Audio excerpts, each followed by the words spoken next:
Hello बच्चों, let's read the question. A conducting circular loop is placed in a uniform magnetic field B equals 0.025 Tesla with its plane perpendicular to the loop.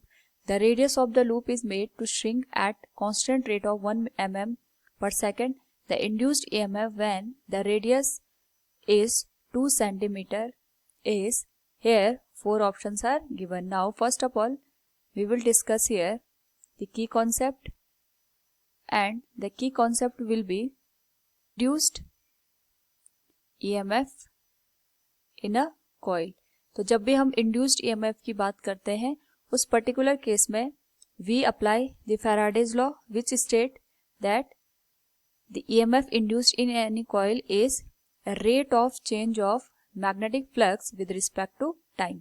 और यहाँ पे अगर हम बात करें flux की तो flux is given as B A cos theta. यहाँ पे जो बी है ये मैग्नेटिक फील्ड को इंडिकेट करता है, ए एरिया को इंडिकेट करता है और theta is angle between magnetic field and normal of the area. तो इस पर्टिकुलर केस में जो थीटा की वैल्यू है that is given 0 degree. So यहाँ पे जो फ्लक्स की वैल्यू है it will become B into A. हमें यहाँ पे सर्कुलर लूप गिवन है इसलिए जो मैग्नेटिक फ्लक्स है it will be flux equals B into A pi into are square. अब जब हम इस पर्टिकुलर फ्लक्स में चेंज कर रहे हैं उसके रिजल्ट में हमें यहाँ पे अब हम जब यहाँ पे फ्लक्स को चेंज कर रहे हैं तो यहाँ पे हमें EMF मिलेगा which is minus d phi divided by d t.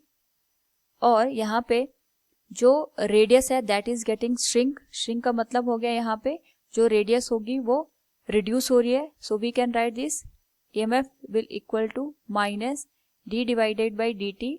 और फ्लक्स की वैल्यू हम लिख सकते हैं यहाँ पे from the above expression B into pi into are square. अगर हम इसको सॉल्व करें it will become EMF equals minus B is constant, pi is also constant, radius is getting reduced, so it will become 2 into r. यहाँ पे ये shrink हो रही है इसलिए हम इसको माइनस के साथ इंडिकेट करेंगे और ये हो जाएगा dr by dt. तो जो यहाँ पे रेडियस में चेंज आ रहा है that will become b into pi into 2r और जो रेडियस में चेंज दे रखा है that is given as 1 mm per second. So we can write 1 mm per second. 1 mm में हमारे पास 0.1 सेंटीमीटर होते हैं. So we will write this 0.1 per second ये हो जाएगा. So EMF will be magnetic field में दे रखा है 0.025 ये हो जाएगा पाई और रेडियस की वैल्यू गिवन है 2 सेंटीमीटर जिसको हम लिख सकते हैं 2 इंटू 10⁻⁻² और ये हो जाएगा 0.1.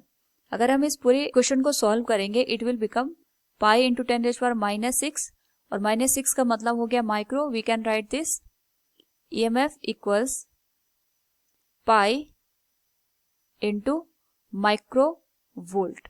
सो फ्रॉम द गिवन ऑप्शन अगर हम यहाँ पे देखें we can say option B will be the correct answer. Hope all you understood it. Thank you and best of luck.